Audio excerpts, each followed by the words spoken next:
اسی طریقے سے نماز کے دوران اکثر لوگوں کو چھینک آ جاتی ہے اور وہ دوران نماز ہی الحمدللہ پڑھ لیتے ہیں، اور بعض ہم نے ایسے بھی دیکھے ہیں جو اس کے الحمدللہ کا جواب نماز کی حالت میں یرحمک اللہ کہہ کے دے دیتے ہیں۔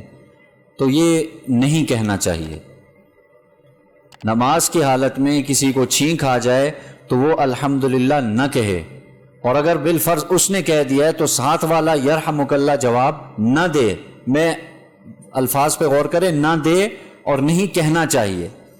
اگر بالفرض کسی نے کہہ دیا، ظاہر ہے الحمدللہ عادت بنی ہوئی ہے ہماری، اور اللہ کا فضل ہے کہ جیسے چھینک آئی تو الحمدللہ کہہ دیا، یہ بہت بڑا فضیلت کی چیز ہے۔ تو اب کہہ دیا ہے تو اس سے نماز فاسد نہیں ہو، ٹوٹے گی نہیں، نماز ہو جائے گی اس شخص۔